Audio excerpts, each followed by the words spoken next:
안녕하세요. 제가 그리 오래 산 인생이라고는 말할 수 없지만 참 별일을 겪게 되었습니다. 제 인생에서 절대 잊을 수 없는 기억이기도 하고 경험이기도 하지만 저는 하루빨리 털어버리고 새 인생을 살려고 노력하고 있어요. 저는 공부를 꽤 열심히 했어요. 고등학교 때부터 목표가 뚜렷했기 때문에 공무원이라는 목표 하나만 놓고 진짜 열심히 공부를 했거든요.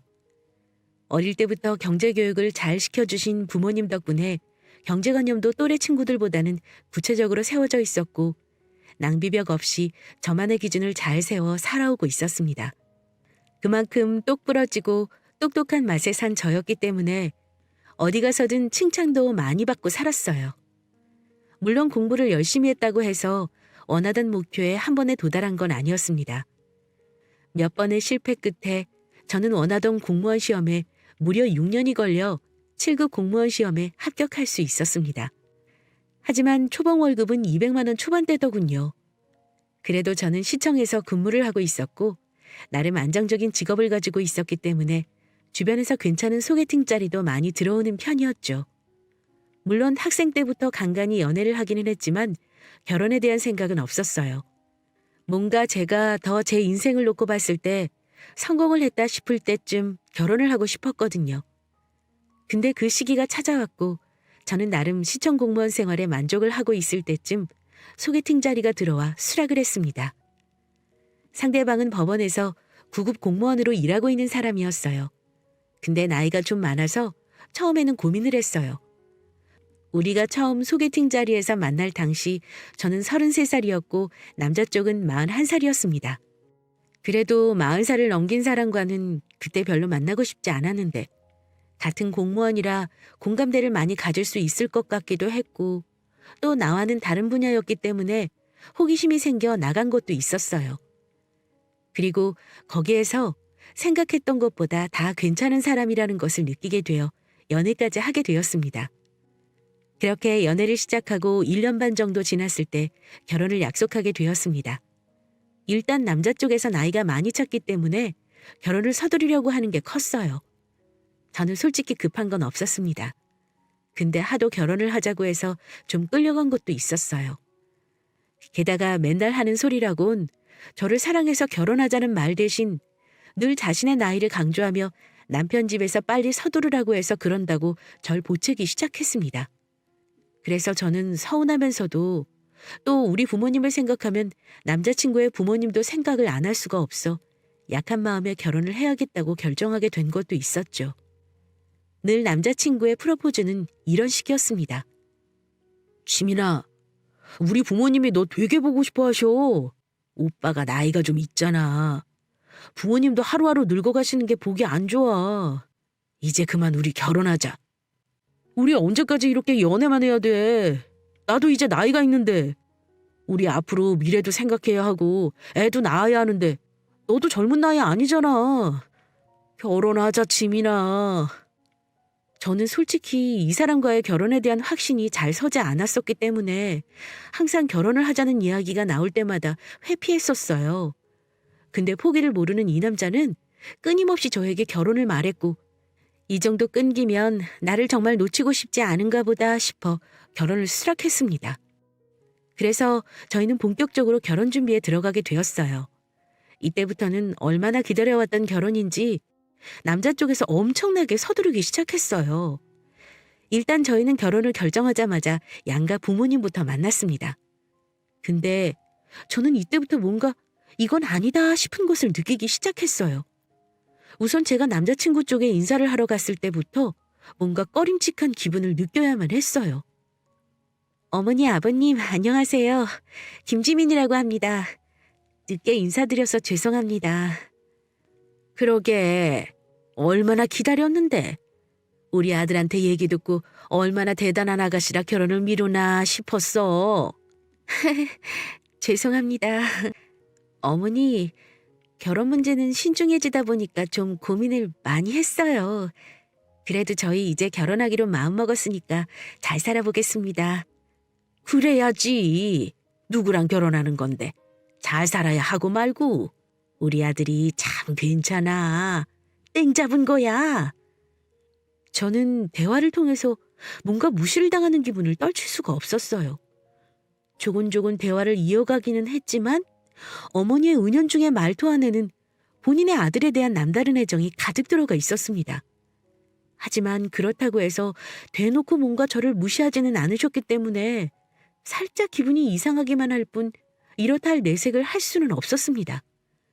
근데 그 뒤로는 점점 대놓고 드러내는 어머니의 무시 어린 말투에 저는 점점 기분이 나빠지고 있었어요. 왜 그렇게 결혼 준비에 참견을 많이 하시는지 하나하나 다 따라다니면서 훈수질을 그렇게 하더라고요. 하지만 따라다니는 것까지는 그래도 참을만 했는데 같이 있으면서 저를 무시하는 태도에 점점 저는 기분이 나빠져 가고 있어 평소 당하고만 살지 않는 저는 하나둘 맞받아치기 시작했어요. 결혼 전에도 이렇게 무시와 참견질을 하시는데 결혼 후에는 얼마나 더 심할까 싶어서 저는 밀리지 않기 위해 하나둘 맞대응을 하기 시작했어요. 일단 어머니는 기본적으로 본인 아들이 최고인 분이셨습니다. 법원 공무원이 무슨 벼슬이라도 되는 듯이 굴면서 시청 공무원인 저를 깎아내리고 무시하는 걸 밥 먹듯이 하셨죠. 근데 얘, 너는 왜 그렇게 맨날 바쁘다니? 시청에서 하는 일이 뭐가 바쁘다고 그렇게 약속 시간을 못 맞춰? 우리 아들은 법 공부까지 하고 법 다루면서 일하는데도 딱딱 시간 맞춰 오는구만. 어머니, 시청에서도 할 일이 얼마나 많은데요. 그나마도 저 결혼 준비한다고 많이 양보해 주셔서 일찍 오는 거예요. 그리고 솔직히 말해서 저보다는 중현 씨가 더 많이 늦잖아요. 예, 그래도 남자가 바쁘면 이해를 해야지. 그래야 너 먹여 살리는 건데. 너는 그래봤자 시청 공무원이 뭐가 그렇게 할 말이 많니? 뭐니 뭐니 해도 법 공부가 제일 어려운 법이야. 그런 사람이 결혼을 해준다고 하면 넙죽 와서 알아서 준비를 해도 모자랄 판에. 솔직히 말해서 법원도 일이 만만치 않게 많아 남편이 될 사람도 시간 못 맞춰 오는 일이 많았는데도 어머니는 늘 저한테만 뭐라고 하셨어요. 저도 처음 한두 번은 참았지만 그 이후부터는 참기가 어려웠어요. 그리고 혼수를 준비할 때도 남자친구는 한창 바쁠 때 준비를 하던 시기라 야근을 밥 먹듯이 하던 시즌이 있었고 저 역시도 시간 내기가 어려웠지만 혼수들을 하나하나 장만해야 했기 때문에 시어머니 될 분과 함께 거의 매일 만나며 돌아다녔어요. 저희 친정엄마도 도와주시길 원했지만 저희 부모님은 식당을 운영하고 계셨기 때문에 시간 내는 게 쉽지 않았습니다. 그래서 가정주부인 시어머니와 맨날 붙어 다닐 수밖에 없었던 거였어요. 한 번은 가전제품을 쭉 둘러보러 갔을 때의 일입니다. 어머니, 오늘은 TV랑 냉장고, 세탁기, 청소기 같은 거 보면 될 것 같아요. 그래, 가보자. 그날은 제가 조금 늦었는데도 웬일인지 어머님은 저에게 뭐라고 하지 않으시고 곧바로 매장 안으로 들어가셨어요. 집은 먼저 남자 쪽에서 다 해결을 한 상황이었기 때문에 혼수는 오로지 다 저의 몫이었어요. 부모님은 외동딸인 저를 생각해서 좋은 것으로 해주고 싶다며 괜찮은 제품들로 사라고 하셨지만 저는 그래도 조금은 아끼고 싶은 마음이 있었습니다. 근데 어머님은 아니었어요. 봐도 꼭 좋은 것들로만 보셨죠. 예, 냉장고는 아무래도 이게 좋겠다. 그래도 집에서 냉장고가 좀 커야지만 이것저것 넣어놓고 먹을 것 아니야. 이거 좀 큰 것 같은데? 아니야. 부지런히 음식 만들어서 넣어놔. 애 배고픈 거 못 참는 애니까 네가 알아서 챙겨놔야 밥 때 신경 안 쓰고 그때그때 먹는다. 냉장고를 고를 때도 어머니는 저보고 본인 아들 밥 챙기는 것만 생각해서 말씀하셨어요. 저는 거슬렸지만 일단은 넘어갔습니다. 문제는 김치 냉장고였어요. 예, 요즘이 이 김치 냉장고가 제일 최신에 나온 거라 좋다더라. 집이 넓어서 대용량으로는 들어가야 할 거야. 어머님, 근데 저희 둘이 사는데 김치 먹으면 얼마나 먹겠어요. 일단은 작은 거 사고 애기 낳으면서 식구 늘어나면 그때 더 좋은 걸로 사든지 할게요. 이미 냉장고도 큰 걸로 골랐잖아요. 어머? 무슨 소리야? 우리 아들이 김치를 얼마나 좋아하는데. 너도 만나서 매번 밥 같이 먹으니까 알 거 아니니. 얘는 김치 없으면 밥도 못 먹는 애야. 어머니는 이번에도 본인 아들 위주였습니다. 분명히 저희 집에 들어가기에는 터무니없이 용량이 큰데도 불구하고 어머니는 굳고 491리터짜리를 사야 한다고 고집을 피우셨어요. 그래도 이건 못 사요, 어머니. 집이 넓어도 들어갈 자리 없어요. 혼자서 무슨 1년 365일 밥 먹을 것도 아니고 김치가 그만큼 들어갈 것도 아니니까 이건 안 되겠어요. 죄송합니다. 야, 내가 집도 했으면 그에 맞는 물건들로 들여놔야 할 것 아냐? 명색이 법 공무원인데 집에 집들이라도 들어와 봐라. 터무니없는 물건들 가져다 놓으면 뭐라고 생각하겠어, 사람들이. 적당한 거 잘 샀다고 생각하겠죠. 이건 안 돼요. 저 이것보다 더 작은 걸로 살게요. 대신에 몇 끼니마다 김치 안 떨어지게 잘 올려놓을 테니까 그건 걱정하지 마세요. 저의 고집에 어머니는 콧방귀를 뀌면서 다른 제품을 보러 가셨습니다. 저는 벌써부터 머리가 아픈 듯 했지만 일단은 김치냉장고 하나는 제 고집을 지킨 것에 대해서 만족했어요. 그 이후로도 몇 번의 마찰이 있었지만 적당히 제가 사야 할 것은 사고 거부할 것은 거부하면서 잘 마무리했습니다. 근데 지치지 않는 어머니의 무시근성은 거기에서 그치지 않고 점점 도를 넘어가고 있었습니다. 결혼 준비가 어느 정도 마무리되어 갈 때쯤이었어요. 결혼을 거의 한 달을 앞두고 있었을 때였어요. 예비 시아버지의 생신이 다가왔고 남자친구는 저를 가족 식사에 초대했어요. 그리고 그날 진짜 얼토당토 않는 말을 예비 시모에게 들었습니다. 한창 밥을 먹고 있을 때였어요. 고급 소고기집에서 나름 만족하며 밥을 먹고 있는데 대뜸 시어머니가 한마디를 건네셨습니다. 예, 니네 결혼하면 경제권은 남편한테 줘라. 명색이 박간이라는 사람인데 창피하게 아내한테 용돈 받아가면서 산다고 말할 수는 없잖니? 게다가 법 공부한 애라 똑똑하게 관리 잘할 거야. 어머니, 그런 건 저희가 알아서 할게요. 저도 시청에서 돈 만지는 일 수도 없이 해요. 오히려 회계 관리는 제가 더 잘하니까 그건 저희가 상의하면서 결정하면 될 것 같아요. 이게 또 꼬박꼬박 말대꾸하네. 그걸 누가 몰라서 얘기한다니? 그래도 법 공부가 얼마나 어려운 건데. 너보다는 우리 아들 머리가 더 똑똑해. 어머니, 여기에서 또 그 얘기가 왜 나와요? 그렇게 따지면 직급은 제가 더 높아요. 저는 시청에서 7급 공무원으로 일하지만 이 사람은 아직 9급 공무원이잖아요. 게다가 늦게 공부해서 들어간 사람이라 호봉제 다 따져도 제 월급 못 따라와요. 7급 공무원 아무나 되는 줄 아세요? 너 지금 말 다 했니? 그래도 어디 법 공부하는 게 쉬운 줄 알아?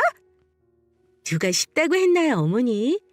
법 공부 어렵게 하는 것만큼이나 7급 공무원 되는 것도 쉽지 않다고 말씀드린 것뿐이에요. 그래, 너 잘나서 좋겠다. 어머님은 제 말발에 이기지는 못하셨어요. 저도 어디 가서 말로는 지는 성격이 아니었기 때문에 이번에도 어머님의 무시에 호락호락하게 넘어가지 않았습니다. 하지만 거기에서 어머니의 만행은 그치지 않았어요.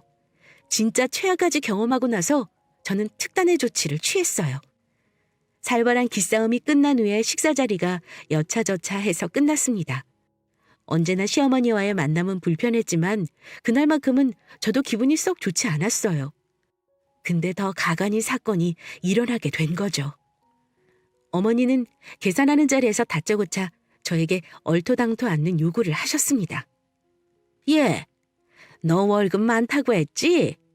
오늘 네 예비 시아버지 될 사람 위해서 만난 자리니까 한번 사. 밥값도 생각보다 얼마 안 나왔네. 네? 아니 갑자기 계산을 하라고요? 어머니 밥값만 40만 원인데요. 그래. 왜? 어렵니? 네 남편 될 사람보다 월급 많이 받는다고 요새 떨 때는 언제고 이거 내는 거 아까워? 그래? 나도 좀 얻어먹어보자. 돈 많은 며느리한테. 그건 싫은데요. 제가 사드리고 싶은 마음으로 사야지 이렇게 억지로는 누구도 기쁘지 않을 것 같아서요. 다음에 낼게요. 오늘은 어머님이 계산해 주세요. 뭐야? 아니 이 되바라진 게 너 진짜 이따구로 자꾸 말대꾸 할 거야? 말대꾸 하는 게 아니라 제가 할 말을 하는 거예요. 어머니가 자꾸 저 무시하시잖아요. 저도 우리 부모님 귀한 외동딸인데 어머님 한 번이라도 저 위에서 말씀하신 적 있으셨어요? 항상 본인 아들이 최고셨지. 저는 이번에는 지지 않고 큰 소리를 내며 맞대응 쳤습니다. 그러자 어머니도 흥분하는 게 점점 느껴졌어요. 이게 진짜... 야, 너 말이면 다인 줄 알아? 이게 어디서 자꾸 말대꾸야, 말대꾸는! 어머니는 결국 본인 분에 못 참아 저의 뺨을 때리셨습니다. 저는 너무나 어이가 없어서 참지 않고 더 화를 냈어요. 지금 저 때리셨어요? 어디다가 손찌검을 하시는 거예요?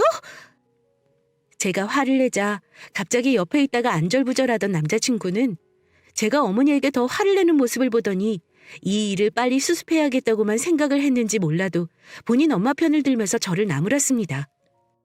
야, 너 제정신이야? 어떻게 어른한테 큰 소리를 쳐? 얼른 죄송하다고 말씀드려. 그게 무슨 버릇없는 태도냐고. 뭐야? 오빠는 지금 내가 어머니한테 뺨 맞은 거 보고도 그런 소리가 나와? 그래도 어른이 말씀하시면 들어야 할 것 아니야. 내가 왜?